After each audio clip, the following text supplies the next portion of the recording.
بسم اللہ الرحمن الرحیم۔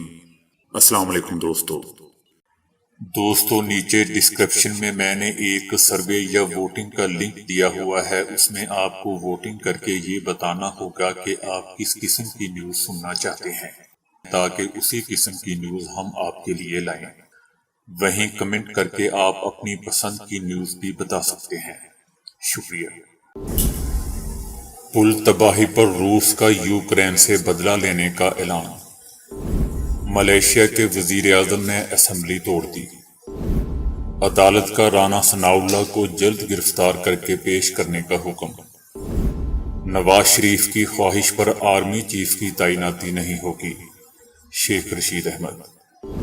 اقوام متحدہ کے 195 رکن ممالک سے پاکستان کا ایک بڑا اعزاز۔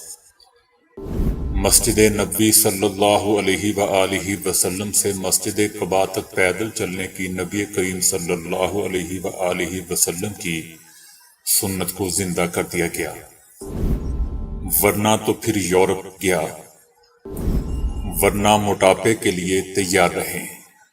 تو آئیے چلتے ہیں اب خبروں کی تفصیل کی جانب۔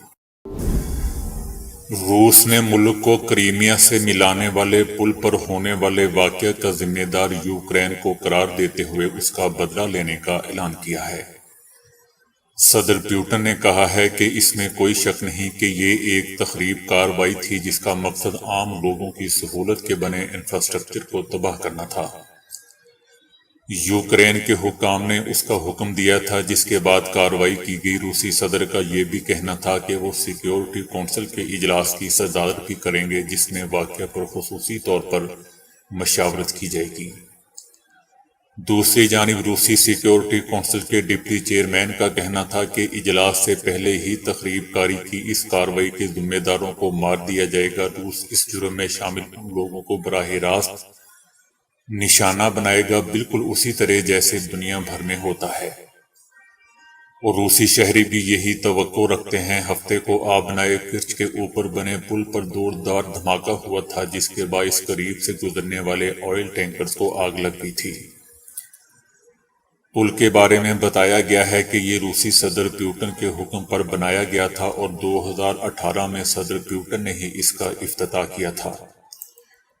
یہ پل یوکرین میں روسی فوجیوں کو فوجی اور دوسرا سامان مہیا کرنے کا اہم ذریعہ ہے، جبکہ فوجی دستے بھی یہیں سے گزرتے ہیں۔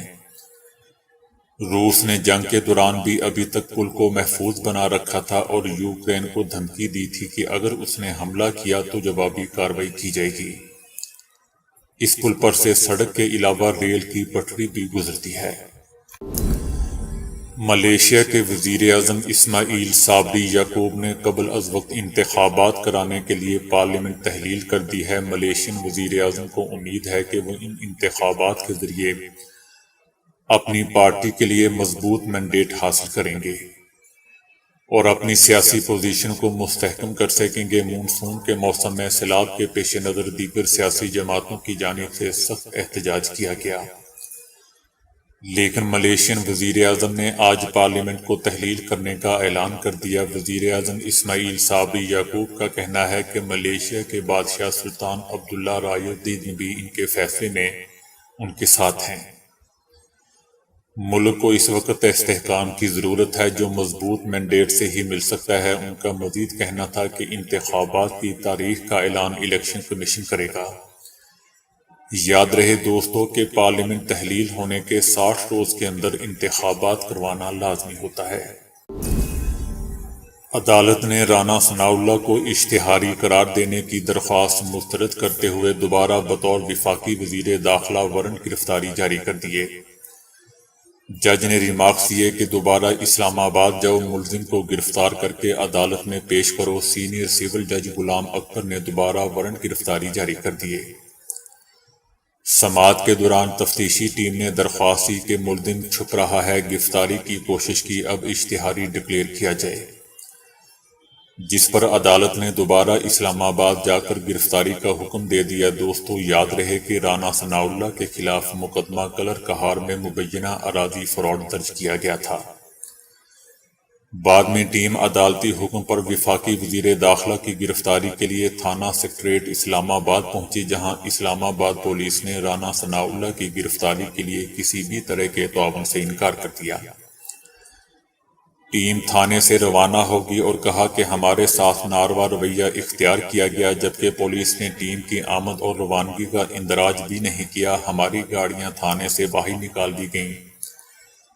تھانے میں پیش آنے والی کارروائی سے کل عدالت کو آگاہ کریں گے۔ دوسری جانب اسلام آباد پولیس نے الزامات کی تردید کرتے ہوئے کہا ہے کہ ٹیم کی آمد اور روانگی کا اندراج بھی کیا گیا ہے، جبکہ عدالتی حکم پر عمل کے لیے کیپٹل پولیس ہمہ وقت تیار ہے، تاہم کارروائی کے لیے قانونی طریقہ کار اختیار کیا جانا چاہیے۔ انہوں نے کہا کہ پنجاب کے افسران سے گزارش ہے کہ قانونی معاملات کو قانونی طریقے سے ہی حل کریں اور غیر ضروری بیانات اور غلط بیانی سے گریز کریں۔ ایسے بیانات سے اداروں کے درمیان انتظامی امور میں باہمی تعاون کے راستے میں رکاوٹیں پیدا ہوتی ہیں۔ ایسی غلط بیانی پر اسلام آباد کیپٹل پولیس قانونی کارروائی کا حق رکھتی ہے۔ شیخ رشید احمد نے کہا ہے کہ قوم عمران خان کی کال کی منتظر ہے، تاخیر کی گنجائش نہیں۔ شیخ رشید کا کہنا ہے کہ نواز شریف کی خواہش پر کوئی تعیناتی اور چیف آف آرمی کی تعیناتی نہیں ہوگی۔ لوگ چوراہوں پر ایک دوسرے کو لوٹ رہے ہیں۔ انہوں نے کہا کہ آج سے سیاست شروع ہے۔ نواز شریف کو مایوسی ہو کہ پارٹنرشپ ٹوٹے گی، 15 نومبر سے پہلے فیصلے ہوں گے۔ شیخ رشید احمد کا کہنا ہے کہ خدا نہ کرے کہ ڈرون سے آنسو گیس کے گولے گریں اور جانی نقصان ہو تو حکومت بھاگ نہیں پائے گی۔ 27 کلومیٹر کی حکومت کا آخری وقت شروع ہو چکا ہے۔ وزیر اعظم شہباز شریف کو موسمیاتی تبدیلیوں اور ان کے اثرات سے جنم لینے والے مسائل کے حل کی عالمی تنظیم COP27 کی نائب صدارت دینے کا اعلان کیا گیا ہے۔ اقوام متحدہ کے 195 رکن ممالک میں سے پاکستان کو یہ اعزاز ملا ہے۔ COP27 کی صدارت مصر کے پاس ہے۔ کانفرنس آف پارٹیز کی طرف سے اجلاس کے دوران نائب صدارت پاکستان کے لیے بڑا عالمی اعزاز ہے۔ وزیر اعظم شہباز شریف کو اجلاس کی مشترکہ صدارت کی دعوت دی گئی ہے۔ شہباز شریف ناروے کے وزیر اعظم اور مصری صدر گول میز کانفرنس کی مشترکہ صدارت کریں گے۔ شہباز شریف کی ماحولیاتی تبدیلیوں کے حوالے سے پر اثر آواز پر انہیں منصب دیا گیا ہے۔ شہباز شریف نے شنگھائی تعاون تنظیم کے اجلاس میں ماحولیاتی تبدیلی پر مؤثر آواز اٹھائی تھی۔ مسجد نبوی صلی اللہ علیہ وآلہ وسلم سے مسجد قباء تک پیدل چلنے والوں کے لیے خصوصی راستہ تیار کیا گیا ہے۔ خصوصی ٹریک کو درب السنا کا نام دیا گیا ہے، جس کا مقصد مسجد نبوی صلی اللہ علیہ وآلہ وسلم سے مسجد قباء تک پیدل چلنے کی نبی کریم صلی اللہ علیہ وآلہ وسلم کی سنت کو زندہ کرنا ہے۔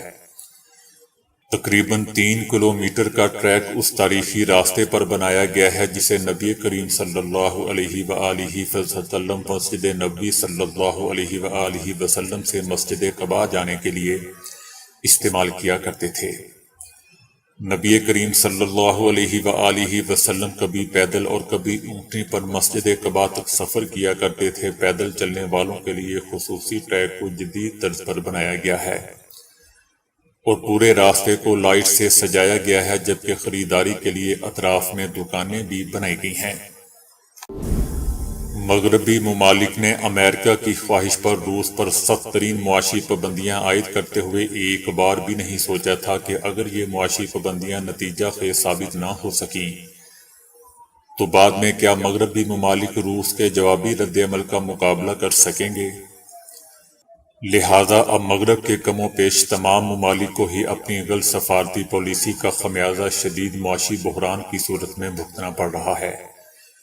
بالخصوص یورپی یونین میں شامل ممالک کو وقتاً فوقتاً روس کی جانب سے سخت ترین جوابی رد عمل کا سامنا کرنا پڑتا رہتا ہے۔ مثال کے طور پر گزشتہ ہفتے روس نے یورپ کو اہم ترین پائپ لائن کے ذریعے گیس کی فراہمی مکمل طور پر منقطع کرتے ہوئے وضاحت کی ہے کہ پائپ لائن پھٹ گئی ہے یا مرمت کی ضرورت ہے۔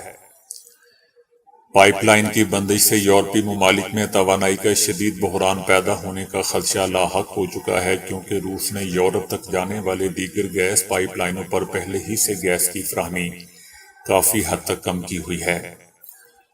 مغربی اور یورپی ممالک سمجھتے ہیں کہ روس یورپ کے خلاف اپنے قدرتی ذخائر کو ایک ہتھیار کے طور پر استعمال کر رہا ہے۔ مغرب اور یورپ ممالک کو جانے والی گیس پائپ لائن کی بندش پر روس جو چاہے سفارتی موقف اختیار کر لے، مگر بادی نظر میں لگتا ایسا ہی ہے کہ روسی صدر پیوٹن مغربی ممالک، خاص طور پر یورپی یونین میں شامل ممالک کے خلاف اپنے قدرتی وسائل کو بطور ہتھیار استعمال کرنے کا پختہ ارادہ کر چکے ہیں۔ سادہ الفاظ میں یوں سمجھ لیں کہ روس جان بوجھ کر یورپ تک قدرتی ذخائر کی ترسیل کی ذمہ دار پائپ لائنوں کی بندش یورپ پر دباؤ بڑھانے کے لیے بروئے کار لا رہا ہے۔ اگر روس اپنے قدرتی وسائل کو یورپ کے خلاف بطور ایک ہتھیار کے طور پر استعمال کر رہا ہے تو اس میں آخر غلط کیا ہے؟ کیونکہ یوکرین جنگ کے بعد یورپی یونین نے بھی تو اپنے جدید ترین معاشی نظام کو روس کے خلاف بطور ہتھیار استعمال کیا تھا۔ اب وہ الگ بات ہے کہ مغربی اور یورپی ممالک کی جانب سے عائد ہونے والی نام نہاد معاشی پابندیاں روسی معیشت کا بال بھی بیکا نہ کر سکیں، اور روس تمام تر معاشی مشکلات کے باوجود عالمی معاشی پابندیوں سے نکلنے میں کامیاب رہا۔ یاد رہے دوستو کہ روسی صدر پیوٹن اپنے ملک کے قدرتی وسائل کو مغرب کے خلاف بطور ہتھیار استعمال کر کے جہاں اپنا پرانا حساب چکتا کرنا چاہتے ہیں، وہیں وہ گیس پائپ لائن کی بندش سے یورپ میں توانائی کا سنگین بحران پیدا کر کے یورپی یونین کو اس بات پر مجبور کرنا چاہتے ہیں کہ وہ یوکرین جنگ کے بعد روس پر عائد کی جانے والی معاشی پابندیوں کو فی الفور واپس لے۔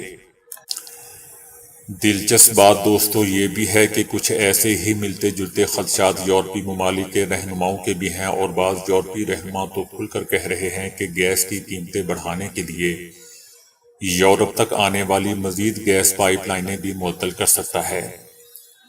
دوسری جانب اگلے چند مہینے میں یورپ بھر میں سخت سرد موسم ہو جانے کا امکان پایا جاتا ہے۔ سرد موسم کی آمد کے بعد یورپ کو روس سے آنے والی گیس کی سخت ضرورت ہوگی۔ اگر روس مختلف ہیلے بہانوں سے ایسے ہی یورپ تک جانے والی گیس پائپ لائنیں بند کرتا رہا تو آئندہ سرد موسم یورپی ممالک کے لیے توانائی کا سنگین بحران لے کر آئے گا۔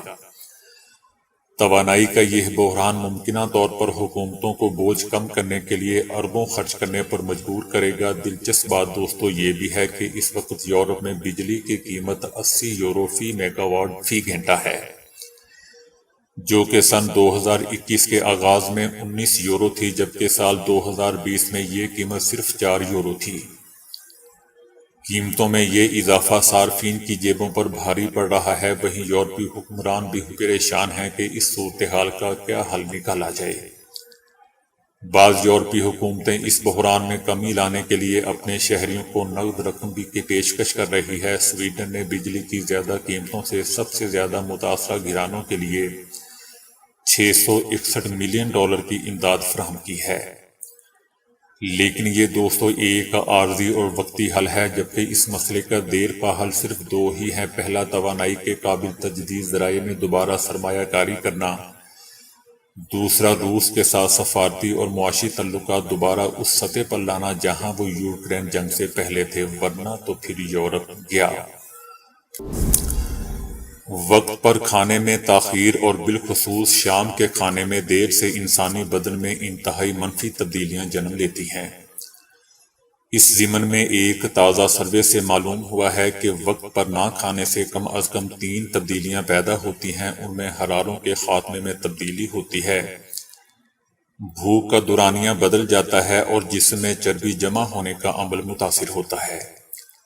وقت پر کھانا کھانے کی سادہ ترکیب پر عمل کر کے دنیا بھر میں کروڑوں افراد کو موٹاپے سے محفوظ رکھا جا سکتا ہے۔ اس سے قبل کئی تحقیقات وقت پر کھانا اور وزن کے درمیان تعلقات سامنے آ چکے ہیں، لیکن ماہرین نے اب اس عمل پر مزید گہرائی سے غور کیا ہے۔ دیر سے کھانے سے وزن میں اضافہ ہوتا ہے، بدن میں چکنائی عجیب طرح سے جمع ہو جاتی ہے، اور موٹاپا کم کرنا بہت ہی مشکل ہو جاتا ہے، کیونکہ اس سے کیلوریز یعنی حراروں کو جلانے میں بھی مشکل پیش آتی ہے۔ اٹلی کے ایک سنسان جزیرے پر مسلسل 32 سال سے اکیلے رہنے والے شخص کو اب آخرکار یہ جزیرہ چھوڑنا پڑ رہا ہے کیونکہ ایک نجی کمپنی نے یہ جزیرہ خرید لیا ہے۔ 81 سالہ مورو مورانڈی 1990 میں اپنی کشتی میں یہاں سے گزر رہا تھا کہ ان کی کشتی الٹ گئی اور وہ مشکل سے اس جزیرے بوٹیلی پر جا پہنچا۔ یہ جزیرہ اپنے گلابی ساحلوں کی وجہ سے بہت مشہور ہے اور مورو نے یہی رہنے کا ارادہ کیا۔ ان کا کہنا تھا کہ میں معاشرے کی کئی اشیاء سے بیزار ہو چکا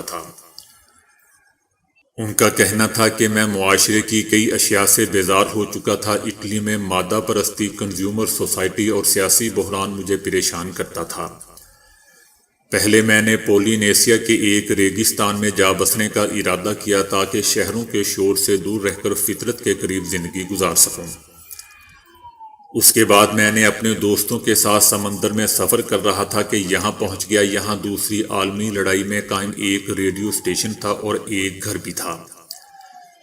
میں نے بلا اجازت اس میں تبدیلیاں کی، اگرچہ عوام کے 70,000 دستخطوں سے میرے جزیرے میں رہنے کی درخواست حکومت سے کی گئی ہے، لیکن اب میں نے خود یہ فیصلہ کیا ہے کہ اس جزیرے کو چھوڑ کر ایک چھوٹے سے فلیٹ میں منتقل ہو جاؤں۔ امریکہ کے department of homeland security نے دعویٰ کیا ہے کہ اس نے ایسی شناختی ٹیکنالوجی تیار کر لی ہے جس کے ذریعے کورونا سے بچاؤ کا ماسک پہننے والوں کو بھی 96% درستگی سے شناخت کیا جا سکتا ہے۔ عالمی کورونا وبا کے باعث دنیا بھر میں حفاظتی ماسک پہننا لازمی قرار دیا جا چکا ہے، لیکن ہوائی اڈے یا ایسی دوسری جگہوں پر جہاں داخل ہونے سے پہلے شناخت کروانا ضروری ہے، ماسک اتارے بغیر کوئی چارہ نہیں رہتا۔